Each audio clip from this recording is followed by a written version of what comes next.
빨리 찍어 드려야 되는데, 네, 죄송합니다. 그래서 남은 게 이제 그 3-2단원의 생물의 다양성과 유지, 생물 다양성 유지, 요거 파트 남았는데 같이 보도록 할게요. 그래서 첫 번째 좀 알아야 될 게,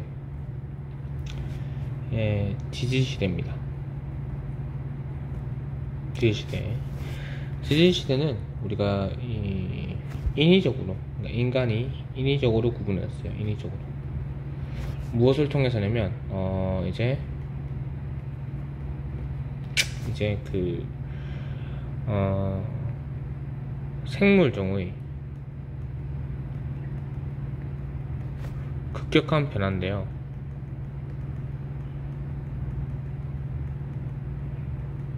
이 생물종의 급격한 변화를 파악하는 것은 당연히 똑같은 말은 이제 화석의 급격한 변화를 통해서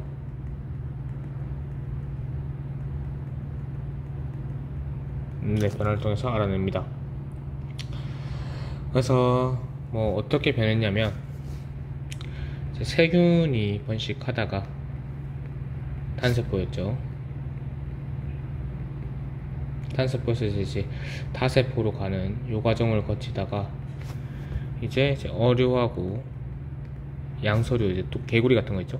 양서류 같은 것들이 나오기 시작하고, 그 이후에 이제 파충류가 나옵니다. 파충류가 나오고 이제 포유류가 나오죠. 그래서 번성했던 거, 이제 번성을 기준으로 하는 거예요. 번성을 기준으로 하면 성캄이고요. 가장 많았던 게 성캄이고요. 지금도 많지만 성캄 브리아데 시대, 그러니까 이게 대부분이었다는 거예요. 브리아데. 그 다음에 여기가 이제 고생대. 어리 양서에서 포충이 지나할 때까지, 개체수가 늘어나는 데까지 시간이 걸리니까 중생대, 신생대, 이렇게 해서 됩니다. 근데 이제 탄생은, 이제 번성은 이렇게 되는데, 이제 이전에 여기서 이제 탄생이 되고요. 파충류도 마찬가지로 이 고생대 때 탄생이 됩니다. 이렇게 읽어야겠죠. 포유류의 탄생은 중생대. 출현이 나갈게요. 파충류의 탄생은 출현, 이때 합니다. 어리양서류는 고생대예요. 이렇게 알아두시면 됩니다. 그럼 결국 우리가 중요한 건 요 화석을 좀 알아야 되는데, 화석. 두 번째가 이제 화석입니다. 화석은 뭐 생물의 유해 또는 어떤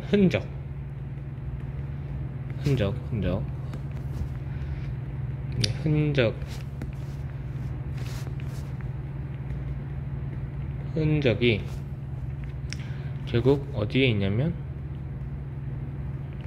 암석에 있어요. 암석 또는 이제 지층, 땅바닥, 땅속에 있는 걸 말하는데, 얘가 보존이 돼야겠죠, 당연히. 근데 그럼 얘네들은 결국 무슨 암이냐면 퇴적암에만 있습니다. 퇴적암. 마그마 화성암이나 뭐 변성암에는 나타나지 않아요. 그래서 이거를 가지고 어떻게 뭘 할 수 있냐, 무엇을 할 수 있냐 하면은 이제 당시의 환경 또는 환경과 이제 생물을 알 수 있는 거죠. 그래서 환경을 알 수 있는 걸 우리가 시상화석이라고 하고요, 생물을 알 수 있는 걸 우리가 표준화석이라고 합니다. 사실 이 표준화석을 통해서 이 지질시대를 구분을 합니다. 그 다음에 또 추가로 알 수 있는 게 당시의 어떤 이제 동일 화석 분포를 분석을 하면 당시 수륙 분포, 그러니까 대륙의 분포, 요거를 알 수 있어요. 알겠죠? 이렇게 됩니다. 그럼 여기에서 화석이 아무거나 되는 게 아니라 조건이 있습니다. 조건. 어떻게 조건을 가져야 되는데, 조건은 첫 번째가 당연히 단단한 부분이 있어야 되죠. 단단한 부분이 있어야 되고, 두 번째가 개체수가 많아야 돼요. 한 명 있는데 화석이 될 확률이 적겠죠. 개체수가 많아야 되고, 세 번째는 죽고 나면 바로 매립돼야 됩니다. 빠르게 매립돼야 돼요. 묻혀야 된다는 거죠. 그래야 뭘 할 거니까, 맞죠? 왜냐면 이제 부패가 안 되기 위해서. 그 다음에 네 번째가 그냥 묻혀야 되는 게 아니라 화석화 작용이라는 걸 거쳐야 돼요. 화석기 작용이 되는 건데, 부패가 되지 않고 그 상태로 이제 그 흔적이 바로 남는 거고요. 그건 굳이 안 배워도 되니까 화석화 작용 거쳐야 돼요. 이러한 조건이 있어야 됩니다. 뭐 단단한 부분에는 뭐 당연히 알죠? 뼈나 껍질 이런 거 말하는 거 당연히 알 겁니다. 그래서 이렇게 되고요. 그래서 그 추가로 좀 알아야 될 게 이제 생물하고 환경을 보여주는 화석이 따로 있었어요. 그랬을 때 이 생물을 보여주는 걸 우리가 일단 표준화석이라고 하고요. 글씨 똑바로 쓸게요.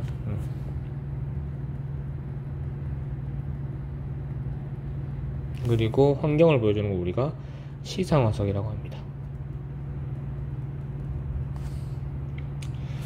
이제 얘는 딱 그 시대를 보여줘요. 얘는 좀 환경을 보여주죠. 근데 환경이라는 건 약간 조금 지속적인 느낌이잖아요. 맞죠? 얘는 딱 순간의 느낌이고, 맞죠? 그리고 약간 환경은 딱 여러 군데 환경이 아니라 약간 특별한 지역을 말하죠. 얘는 순간인데 딱 그 시대니까, 시대 다 살아야 되니까 넓은 지역을 말하겠죠. 대부분의 지역, 맞죠? 그래서 얘는 조금 개체수가 많아야 되고, 생물이니까 개체수가 많아야 되고, 분포 지역이 넓은 어떠한 지역을 가져야 돼요. 얘는 어때요? 좀 생존기간, 롱타임, 라이프 타임이라면 되겠죠? 라이프 타임. 좀 길어야 돼요. 그 환경이 좀 길어야 되고, 긴 생존기간이 필요해요. 그러니까, 어쨌든 다 생물을 보여주는데, 이 생물이 아니라, 이걸 바꿉시다. 시대.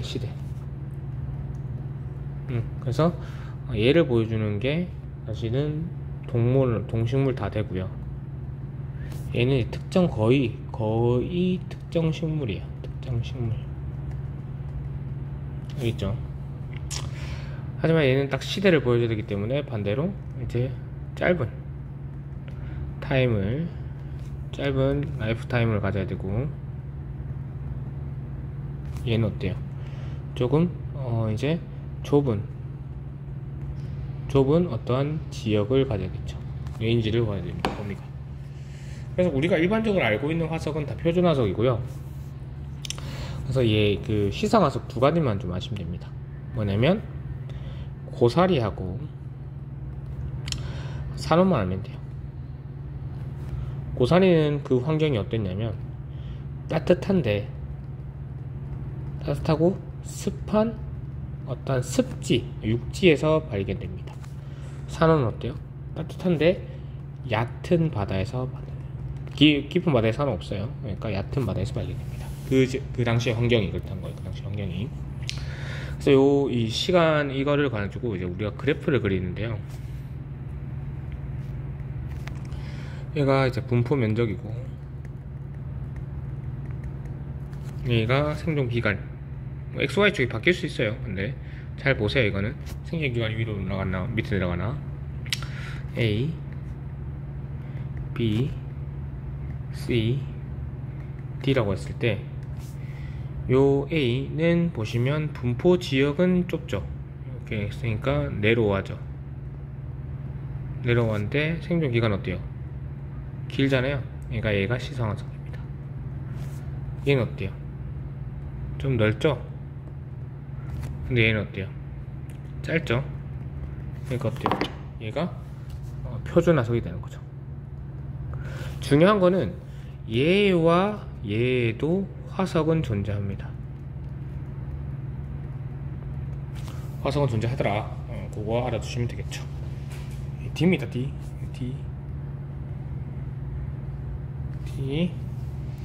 존재합니다. 화석 존재하지 안 하지 않는 건 아니에요. 요거 잘 낚이니까 주의하시고.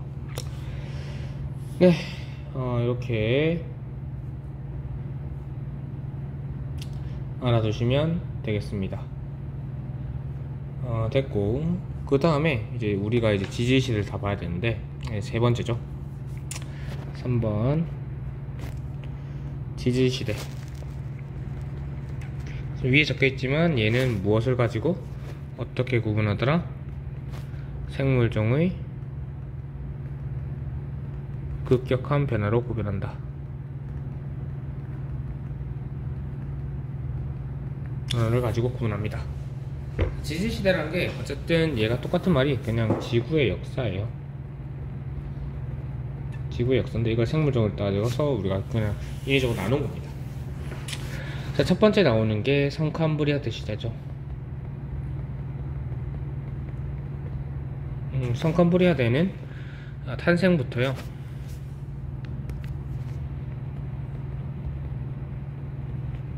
약 5.4억년 전까지를 말해요. 까지 말하는데 가장 길죠. 가장 길고요. 최초의 생명체가 나왔습니다. 당연히 맞죠? 그러니까 당연히 길었으니까 있겠죠. 처음이니까 맞죠? 최초의 생명체가 나왔는데 이때는 바다에서 이제 이루어졌어요. 그럼 이 이유가 뭐냐 라고 하면은 이제 육지에는 아직 자외선이 많은 거예요. 자외선이 커요. 자외선이 세요. 그러니까 육지 생존이 불가합니다.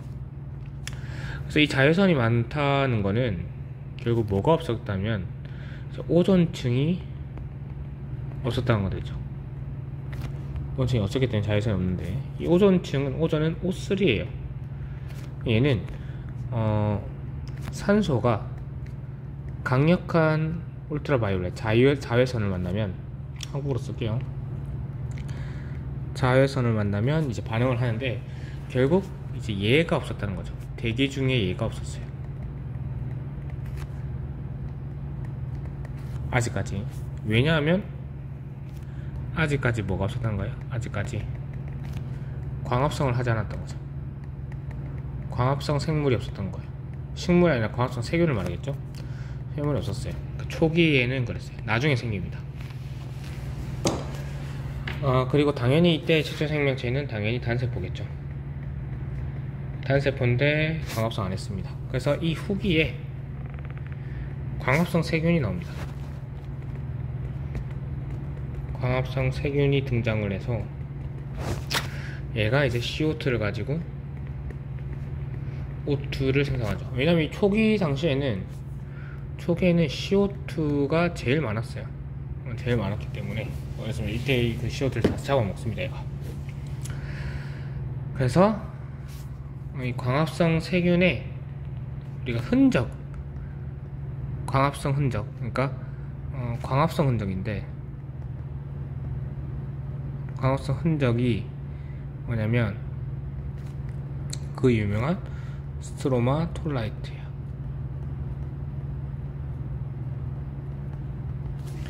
알겠죠?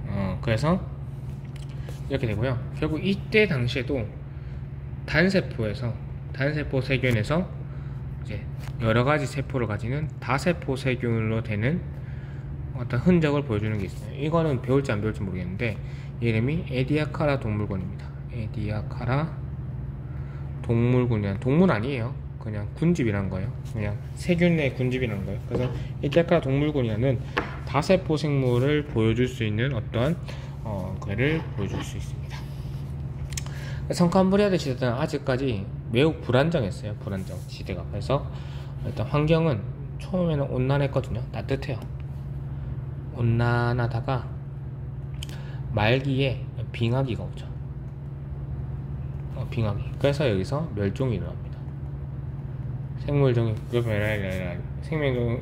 급격한 변화가 일어나면 멸종이 한번 일어나거든요. 그게 성캄브리아대 시대에 있었다. 이후에 이제 고생대로 넘어오는데, 고생대 때는 약 5.4억년 전부터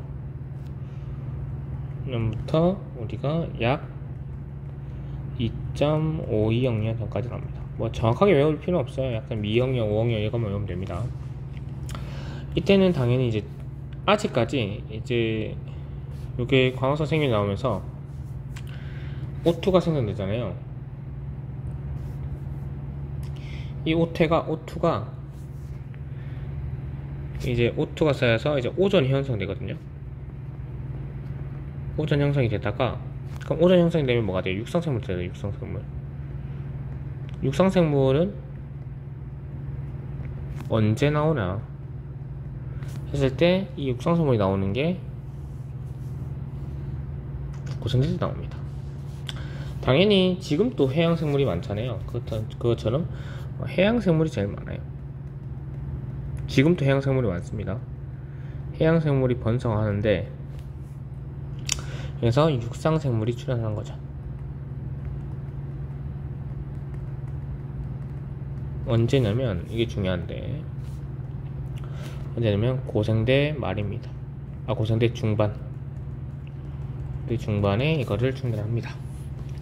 육상생물은 이제 양서류, 개구리 같은 양서류가 나오기 시작하고, 그다음에 양치식물이라는 고사리 같은 어떤 육지와 습한 데 사는 식물, 양치식물이 이때 출현을 합니다. 그러니까 예를 들어주면 얘가 뭐 개구리 같은 거고, 얘는 고사리 이끼 같은 거죠. 얘가 이때 출현한다.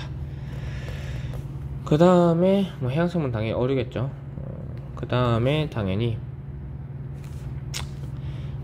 이때 파충류가 출현해요. 그러니까 번성은 얘가 해요. 얘랑 얘가 번성을 합니다. 마찬가지로 얘도 번성을 하죠. 출현하는 건 이때 출현해요. 전에 출현해 이제 번성을 다음 시대에 할 거니까. 그 다음에 거시식물이라는 것도 출현합니다. 거시식물 뒤에서 적어줄게요. 중생대 때. 알겠죠? 그다음에 이때 이게 제일 중요한데, 말기에, 고생대 말기에 뭐가 있었냐면 초대륙 판게아가 형성돼요.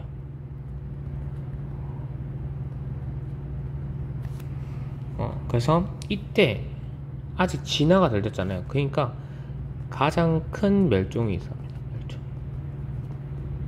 생물 중에 가장 큰 멸종인데, 해양생물이 제일 많아요. 해양생물이 일단은 뭐냐면 우리가 이렇게 쪼개져 있으면 얘가 이 물길이 이렇게 가고 다 갈 수 있잖아요. 막 근데 맞죠? 이렇게도 돌고, 맞죠?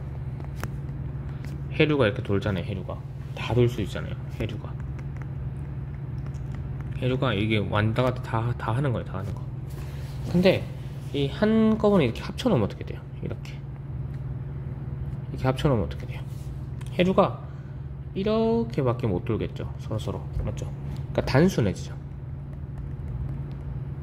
해류가 맞죠? 그러니까 뭐가 되냐면 이때 해양생물이 단순해지니까 적응을 못하는 거예요. 그래서 해양생물이 많이 죽어요. 이게 이겁니다. 이거. 당연히 이제 플러스 당연히 육상생물도 줍니다. 육상생물은 또 줄긴 주는데 약간 줄어요. 약간. 알겠죠? 그렇게 하시면 해양생물에 비해서 약간 준다는 거예요. 그래서 이때 화석을 기억을 해야 되죠. 삼엽충, 충들이 많아요. 삼엽충, 국밥충 하지 마세요. 죽여버립니다. 삼엽충, 방추충, 그리고 뭐예요? 물고기니까 갑주어 이런 것들이 있죠. 물고기, 그렇죠? 이런 것들이 있었다. 이때의 환경은 온난했어요. 온난하다가 얘도 마찬가지로 빙하기도 중간중간에 있었습니다. 빙하기도 있었다. 온난하고 빙하기 같이 있었다, 이렇게 하자. 말기의 빙하기인데 같이 있었다 합시다 그냥. 그죠? 이렇게 같이 있었다 라고 얘기를 하면 되겠죠. 그 다음에 중생대로 넘어와서, 중생대는 약 2.520 년 전부터 약 0.660 년 전까지를 우리가 그 중생대라고 하는데, 이때 파충류 시대입니다. 파충류 시대. 파충류가 제일 번성했어요. 그리고 이때 당연히 공룡 이런 거였겠죠. 표류와 포유류와 조류가 출현합니다. 조류를 알 수 있는 게 뭐예요? 시조새죠, 시조새. 맞죠? 그 다음에 거시식물이, 고성에서 나왔던 거시식물이 당연히 번성하고요. 그다음 속시식물이 출현하겠죠. 그럼 쌤, 거시식물에는 뭐가 있나 하면은 소나무입니다. 소나무. 씨가 바깥에 있는 소나무, 은행나무. 이거 알아두시면 돼요, 그냥. 이렇게 되고, 이때 이제 고성대 말기에 형성됐던 판게아가 분리되기 시작합니다. 분리돼서 이걸로 생기는 게 인도양과 대서양이 생겨요. 인도양, 대서양은 한 게 로키 산맥이고 뭐 이런 게 있는데 몰라도 됩니다. 헷갈리니까 뒤에 거랑. 그 다음 말기에 운석 충돌이 일어나죠. 그래서 멸종이 옵니다. 그러니까 가장 큰 거는 이제 고생대도 있었는데 그것도 멸종되긴 됩니다. 왜 운석 충돌하면, 운석 충돌하면 먼지가 많이 발생해요. 먼지가. 그래서 뭐냐면 태양을 가려요. 그래서 어떻게 돼요? 기온이 낮아지죠. 그래서 기온 낮아지고 광합성도 못하고. 근데 이 기온이 이 태양이 가려서 기온이 내려가는 게 빙하기 아닙니다. 이거 내가 계속 빙하기 아니라고 강조할 건데 이거 틀리면 혼날 거예요. 진짜 빙하기 아닙니다. 그래서 뭐 이때 화석은 너무 쉬우니까 공룡, 암모나이트 중요합니다. 약간 달팽이 같이 생겼어요. 암모나이트, 그 다음에 시조새, 이런 것들이 있었다 알아두시면 되고요. 중생대의 특징이 이거예요. 얘는 온난하기만 합니다. 온난하기만 해요. 그러니까 빙하기가 없었어요. 선생님, 그럼 빙하기가 뭔데요? 가면 빙하기는 외부 요인이 아니다. 지구 자체에서 일어납니다. 지구 자체에서 추워지는 빙하기가 오거든요. 그래서 빙하기는 외부 요인이니까 햇빛 가렸다고 해서 빙하기 된다고 얘기는 안 합니다. 중요합니다. 이거 알겠죠? 이거 강조합니다. 이거 알겠죠? 빙하기 없었어요. 그 다음 신생대. 신생대는 당연히 약 0.660 년 전부터 현재까지는 말이에요. 우리 지금 제일 많은 게 포유류죠. 포유류의 시대고요. 털이 있는 포유류의 시대고, 최초의 당연히 인류가 출현하겠죠. 이름이 뭐죠? 오스트랄로피테쿠스. 오스트랄로피테쿠스라는 최초의 인류가 출현합니다. 그 다음에 속시식물이 출현해요.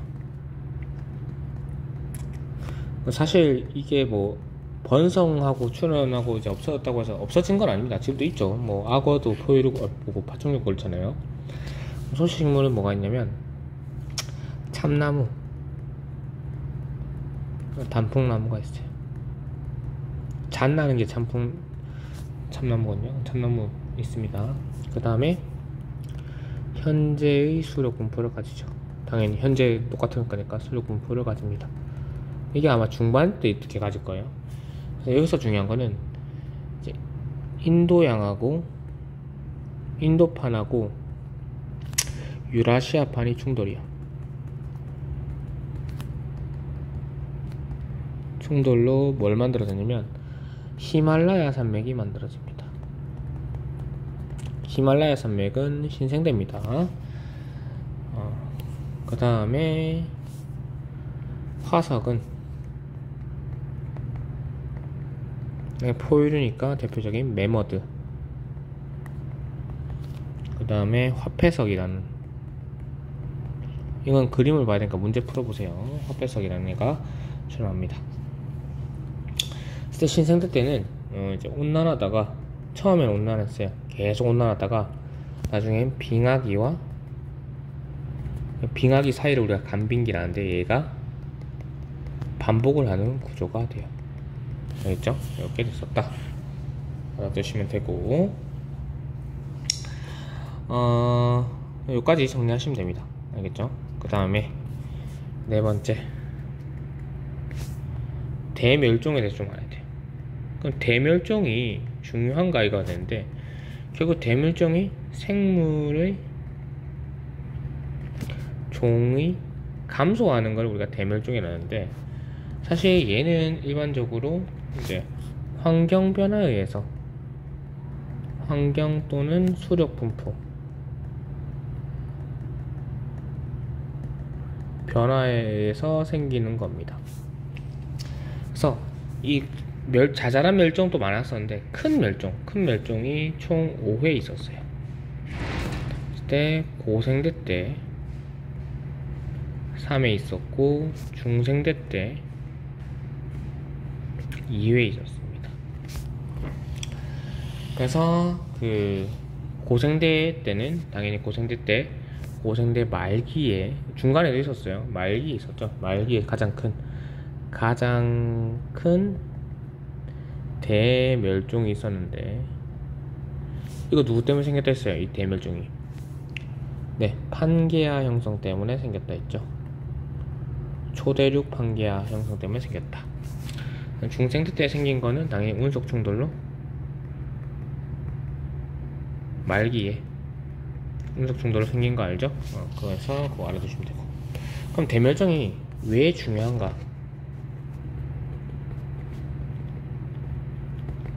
그러면 우리가 항상 시련을 겪으면 성장을 하죠.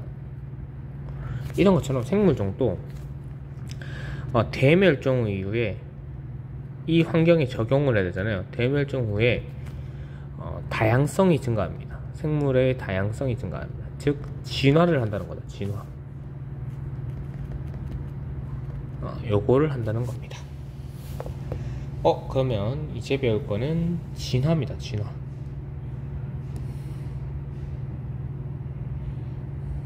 진화인데 진화 금방 끝나거든요.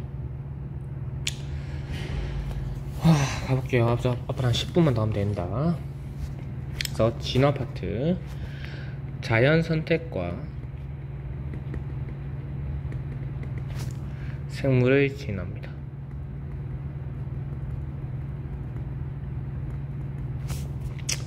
진화라는 거는, 결국 이 진화라는 거는 뭐냐면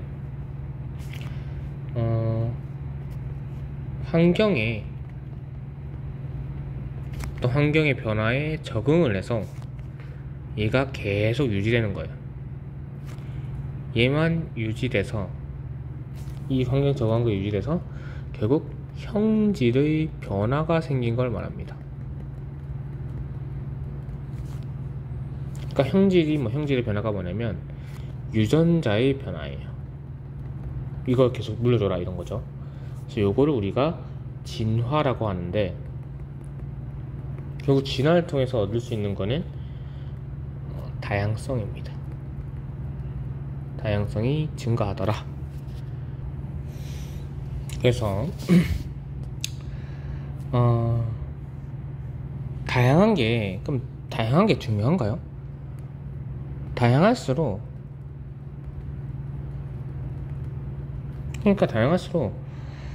적응 가능한 환경 변화가 늘어나겠죠, 당연히. 맞죠? 단순하면 다 망하잖아, 맞지? 그래서 결국 그 생존에 유리합니다. 다양성이 증가되면. 그랬을 때 우리가 좀 알아야 될 게, 이 형질이 변화돼서 형질의 차이가 일어나는 걸 우리가 생물적 연어로 우리가 이거를 변이라고 해요. 형질의 차이가 있는 걸 우리가 변이라고 하는데, 이 형질이란 건 정확하게 말하면 특성이에요. 특성, 생물의 특성, 맞죠? 이런 특성인데 유전자라 생각하시면 돼요. 유전자라고 보기엔 좀 어려운데 사실은 이렇게 두 가지, 그러니까 크게는 두 가지가 보면 돼요. 우리가 일반적으로 알고 있는 유전적 변이가 있고요, 유전적 형질 차이, 비유전적 형질 차이라 생각하면 돼요. 비유전적 형질 차이. 그러니까 형질의 차이를 말하는 게 그냥 변이에요. 변이, 똑같은 말이거든요. 형질은 유전적 차이가 뭐냐면 유전적 형질의 차이잖아요. 유전적 특성의 차이. 말 풀면 그럼 뭐예요? 유전자가 차이 나니까 결국 물려줌이 가능하다는 거죠. 맞죠? 그러니까 결국 얘가 진짜 우리가 알고 있는 변이에요. 우리가 알고 있는. 근데 그럼 얘는 왜 발생하냐? 얘는 당연히 적응해서 진화를 통해 발생하기도 하고요. 또는 돌연변이, 그러니까 이것도 어차피 마찬가지인데, 돌연변이. 그 다음에 유성생식을 통해 발생하기도 합니다. 유성생식이 뭐냐면, 그러니까 엄마 아빠 결혼해서 이제 성 행위를 통해서 이제 생식 활동을 하는 걸 우리가 유성생식이라 하죠. 그겁니다. 비유전적 변이는 뭐냐면, 내가 팔이 잘렸다고 해서 내 아들도 팔이 잘리지는 않잖아요. 맞죠? 그러니까 환경에서, 그러니까 후천적으로 변화된 거예요. 후천적으로 변화된 건데,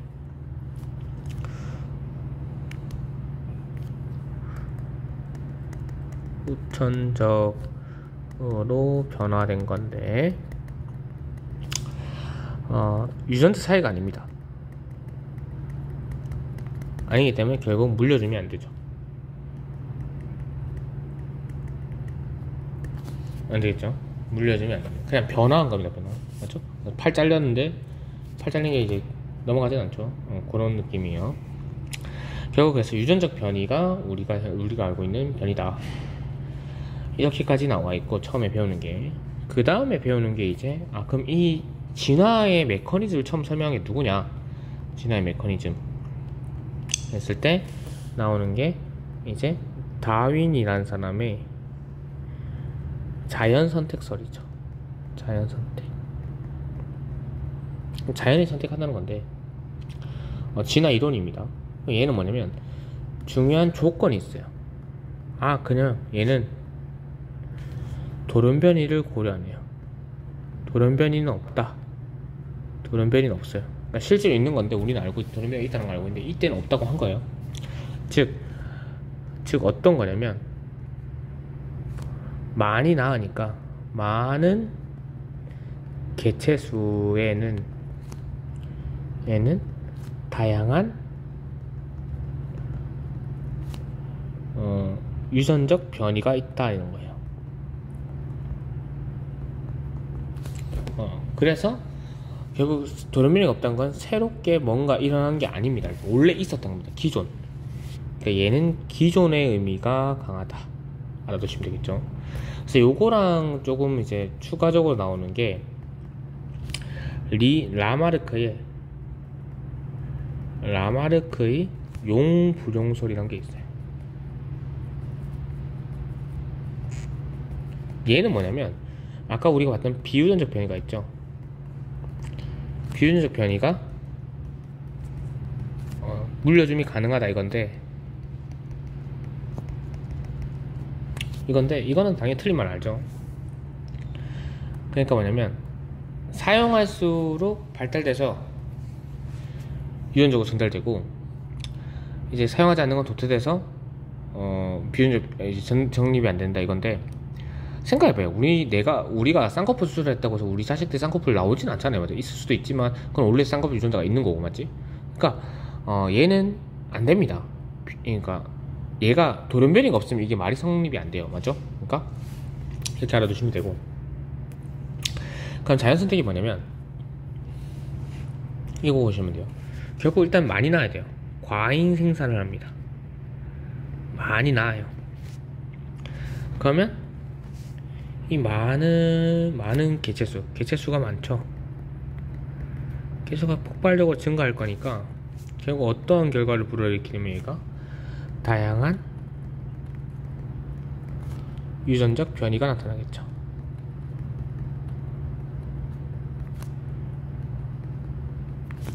그러니까 여러 생놈이 생기는 거예요. 그 상태에서 우리가 여기에 어떤 생물에게 환경 변화를 줍니다.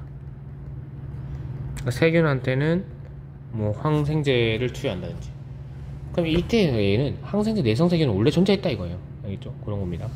그래서 얘 환경 변화라는 건 생존에 영향을 주는 거예요.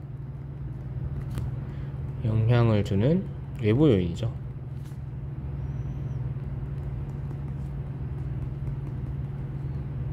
투여예요. 그럼 얘가 경쟁을 합니다.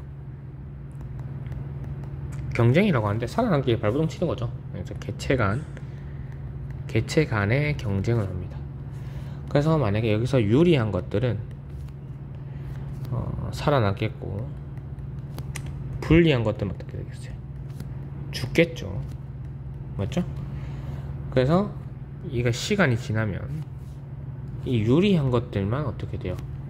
전달되는 거예요. 그럼 어떻게 돼요?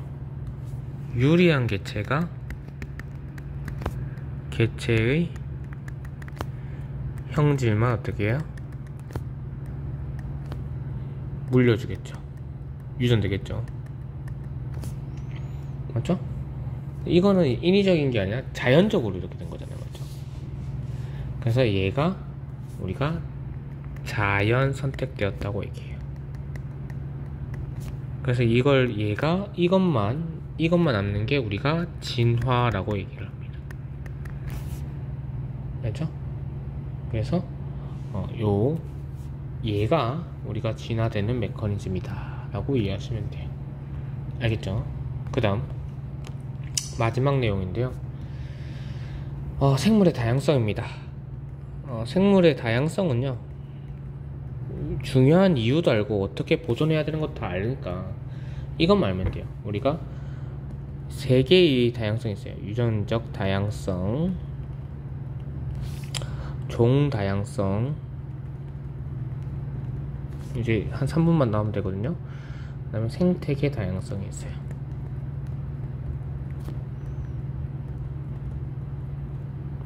그러니까 1로 가면 갈수록 범위가 커지는 거예요. 범위가. 유전적 다양성은, 유전적인 거는 한 개체 내에서 이러는 거죠. 한 개체 내에서. 종이라는 건 여러 종을 말하는 거예요. 그러니까 여러 개체들, 개체. 생태계 다양성은, 생태계란 말은 생물과 비생물을 합쳐놓은 거죠.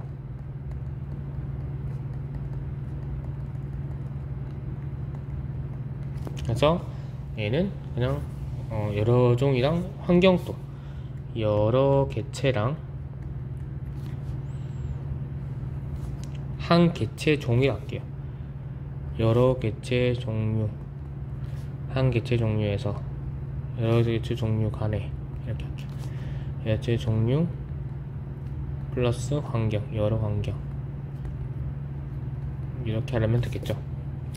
예를 들어서 이런 거예요. 쌤 우리 집 사슴 키우니까 사슴이 있는데 사슴 한 종에서 뭐 키 큰 사슴 있을 거고, 키 큰 사슴 있을 거고, 키 작은 사슴 있을 거고, 맞죠? 뭐 점박이 있을 거고,